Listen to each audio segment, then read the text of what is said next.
Financial Survival Network, helping you to survive and thrive in the new economy. Get our complimentary newsletter at financialsurvivalnetwork.com. This is the Financial Survival Network.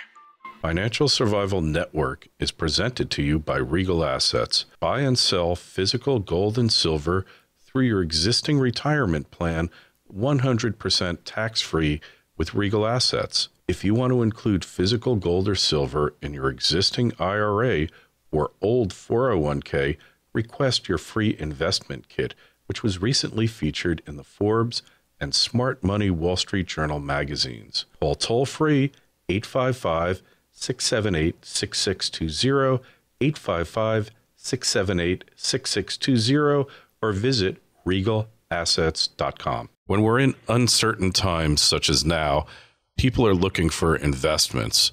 And the question is, do you buy land? Do you buy tulips? Do you buy gold and silver?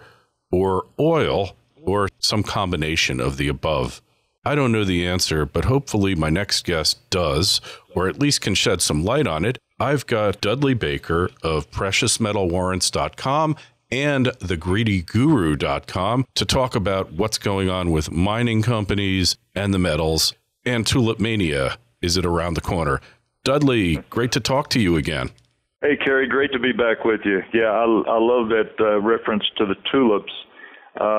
Just before we started, I was sharing a story with you that I'll recant here for our listeners. This last night, I was in Guadalajara with a group of other individuals. I've got one friend that owns one of the drilling companies here in Mexico with a lot of drills on a lot of the Mexican properties.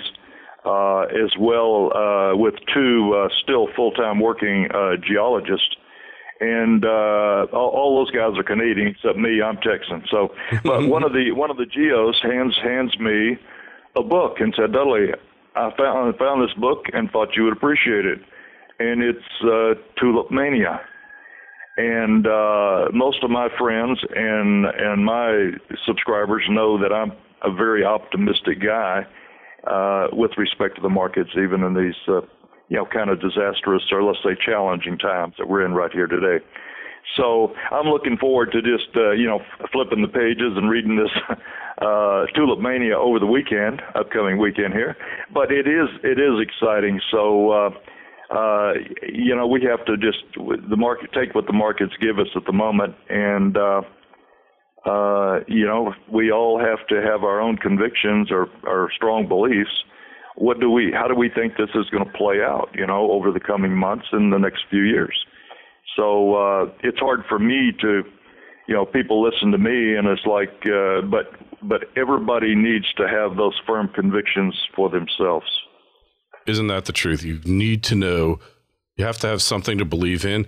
You can't follow your beliefs off the edge of the cliff like a lemming going off the cliff. You need to be open and understand that you can make mistakes. It's okay to make mistakes as long as you realize them quickly, adjust your course. So you've got your philosophy of the market, Dudley, and you're generally optimistic. And obviously we all get a little discouraged at times, especially now. So how do you keep your optimism?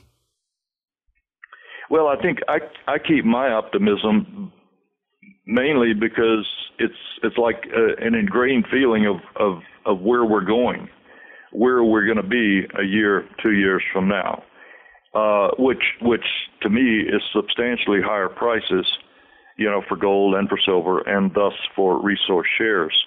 Now, if just in my readings, my belief, if you're not in our sector, where the hell are you going to be?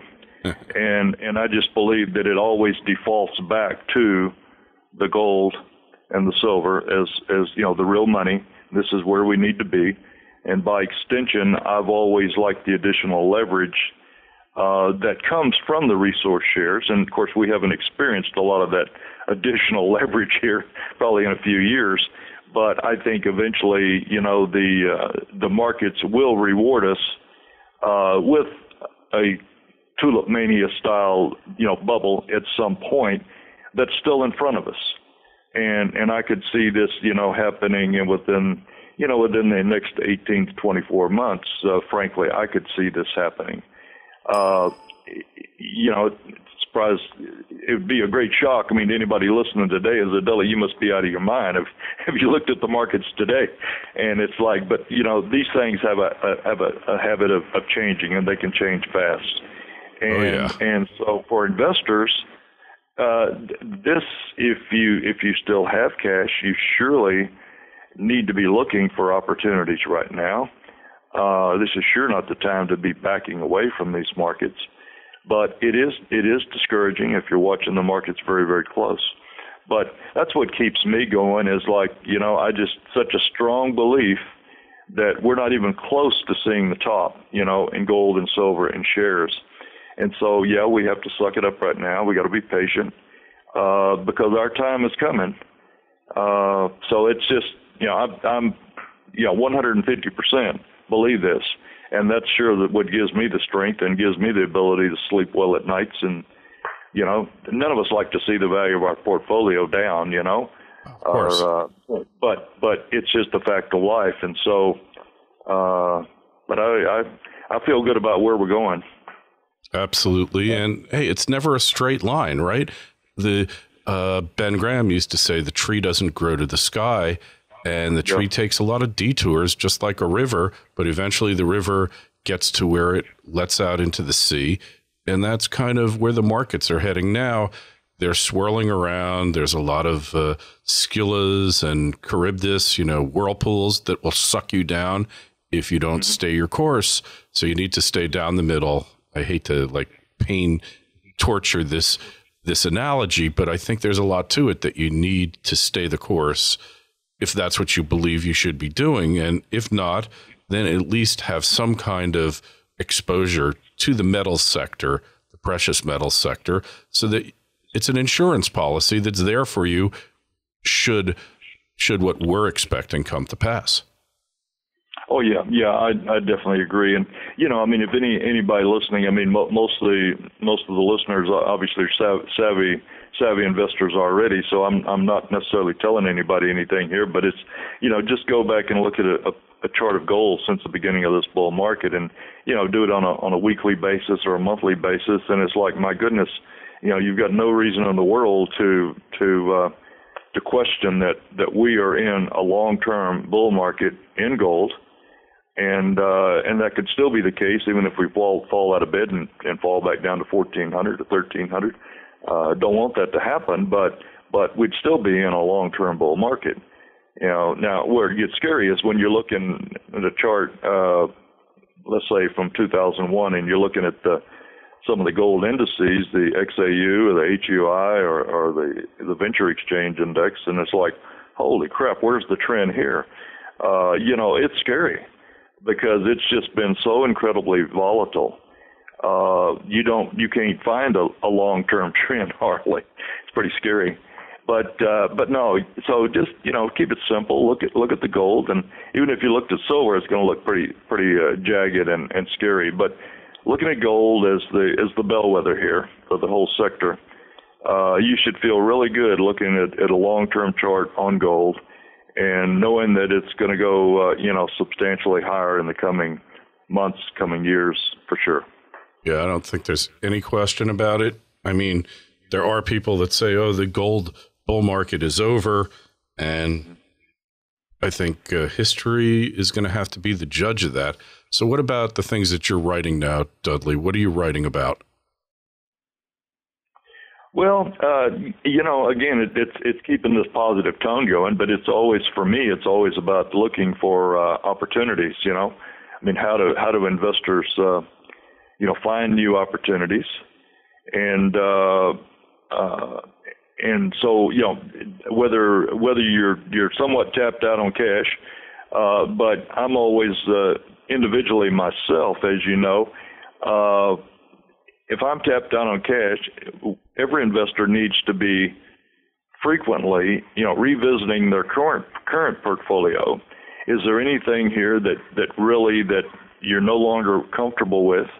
Whether you've got a profit on it or whether you're down, it should always be asking the question of, do I need to be staying with this particular company? And and then, possibly looking to redeploy those funds into something that maybe you look a little bit better. So, I always like to talk about that, and as we all own different things, and we all got probably our dogs in our portfolio, so that's always kind of interesting to discuss. And again, we're still, very much, on top of the insider trading activity with the Canadian shares, and love to still explore those opportunities. And me being a straight shooter, I mean, it's an incredible concept where you can follow the insiders, and historically, this has just been a great way to find new opportunities and jump on board. In these markets that we're in right now, even the insiders are being challenged. The officers, directors that are buying, they may have strong gut feel of what's going on with inside their own company, and feel good about buying the stock in the open market, but they cannot control this market environment that we're currently locked in here, especially in the resource sector, and so a lot of times those shares are dropping as well. So, but it's a great concept that we continue to look at and monitor every day, and always looking for new opportunities there. Yeah, it's so fascinating because this sector is trading at such a discount to every measure that you can come up with. Put aside the junior explorers, go to the producing companies, the companies that have either started producing or will begin producing very shortly, and by every historic measure of stock value, they are screaming bargains, aren't they?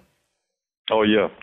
No, I firmly believe that, and I know that there's a fair number of companies out there, and we won't talk names, that are selling virtually for cash value, and for cash in the bank, and with no value whatsoever being given to any of their properties or their potential. So it is unbelievable, and this is just due to this negative market environment that we're in here at the moment.